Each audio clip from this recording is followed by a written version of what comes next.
ചില രാഷ്ട്രീയ വാർത്തകളിലേക്ക് കൂടി ഒന്ന് പോകണം. നിയമസഭ അത് ഇന്ന് ഒരു ഇടവേളയ്ക്ക് ശേഷം വീണ്ടും തുടങ്ങുന്ന ഒരു സാഹചര്യമൊക്കെ ഉണ്ട്. സഭയിൽ പ്രധാനമായും എന്തൊക്കെയായിരിക്കും പ്രതിപക്ഷം കൊണ്ടുവരിക?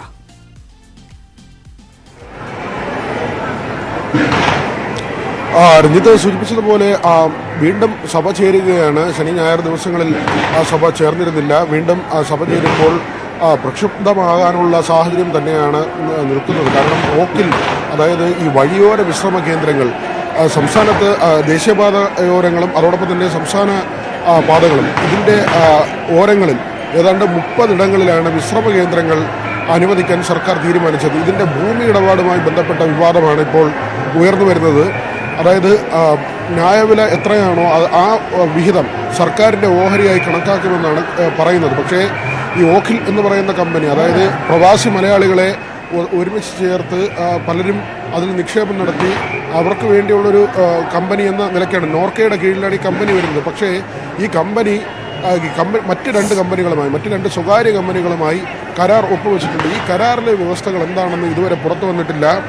പ്രതിപക്ഷ നേതാവ് ഉൾപ്പെടെയുള്ളവർ ചോദിക്കുന്നത് ആ കാര്യമാണ്. ഈ വ്യവസ്ഥകൾ എന്തുകൊണ്ടാണ് പുറത്തുവിടാത്തത്? മാത്രവുമല്ല, കമ്പനി പറയുന്നത് ഈ വഴിയോരത്തെ, അതായത് റോഡുകൾക്ക് വശത്തെ സ്ഥലങ്ങളുടെ ന്യായവില നിശ്ചയിച്ചിട്ടില്ല എന്ന കാര്യമാണ്. പക്ഷേ മുൻ പ്രതിപക്ഷ നേതാവ് രമേശ് ചെന്നിത്തല ഉൾപ്പെടെയുള്ളവർ ഉന്നയിക്കുന്ന ഒരു കാര്യം, ന്യായവില നിശ്ചയിച്ചതാണ്. ഇത് സംബന്ധിച്ച് കഴിഞ്ഞ വർഷം ജൂലൈയിൽ മന്ത്രിസഭാ യോഗത്തിൻ്റെ കുറിപ്പുണ്ട്. മാത്രവുമല്ല, ഉത്തരവും പുറത്തിറങ്ങിയിട്ടുണ്ട്. ഇതിൻ്റെ ന്യായവില സംബന്ധിച്ചുള്ള സർക്കാർ ഉത്തരവും പുറത്തിറങ്ങിയിട്ടുണ്ട്. പക്ഷേ അക്കാര്യങ്ങൾ മറച്ചുവെച്ച് ഈ കമ്പനിക്ക് ഭൂമി കൈമാറുമ്പോൾ അവിടെ വരുന്നൊരു അപകടം, നേരത്തെ ഉണ്ടായിരുന്ന വ്യവസ്ഥകളിൽ മാറ്റം വരുത്തിയിട്ടുണ്ട്. അതായത് ഭൂമി അന്യാധീനപ്പെടരുത് എന്ന ഒരു ക്ലോസ് കൂടി ഈ ഓഖിലുമായുള്ള സർക്കാരിൻ്റെ ധാരണയിൽ വെച്ചിരുന്നു. പക്ഷേ അത് ഒഴിവാക്കിയെന്നുള്ളതാണ് ഇപ്പോൾ ഉയർന്നു വരുന്നൊരു ആക്ഷേപം. അങ്ങനെയെങ്കിൽ ഇപ്പോഴുള്ള ഈ ഓഖിൽ എന്ന കമ്പനി, അതായത് പ്രവാസി മലയാളികളിൽ ചിലർ ചേർന്ന് നടത്തുന്ന ഈ കമ്പനി സബ് കോൺട്രാക്ട് കൊടുത്തിരിക്കുന്ന മറ്റ് 2 കമ്പനികൾ, ഈ കമ്പനികൾക്ക് വായ്പ ഉൾപ്പെടെ നേടാൻ കഴിയും. ഈ വായ്പ തിരിച്ചടച്ചില്ലെങ്കിൽ വലിയ തുകകളാണ്. കാരണം ആലപ്പുഴ ഉള്ള ഭൂമിക്ക് കണക്കാക്കുന്നത് ഏതാണ്ട് 40 കോടി രൂപയാണ്, 5 ഏക്കറാണ്. അതുപോലെ തന്നെ കാസർഗോഡ് തലപ്പാടിയിൽ ഇങ്ങനെ 5 ഏക്കറാണ്. അവിടെ ഏതാണ്ട് 3.5 കോടി രൂപയും ഈ ഭൂമിക്ക് വിലമതിക്കുന്നു. ഈ ഭൂമി ഈട് വെച്ച് വായ്പ എടുത്താൽ, വലിയ തുകകൾ വായ്പ എടുത്താൽ ആ പണം തിരികെ അടച്ചില്ലെങ്കിൽ, അല്ലെങ്കിൽ ഈ പറയുന്നത് പോലെ വഴിയോര വിശ്രമ കേന്ദ്രം ലാഭത്തിലായില്ലെങ്കിൽ ഭൂമി നഷ്ടപ്പെട്ടു പോകുന്നൊരു സാഹചര്യം ഉണ്ടാകും.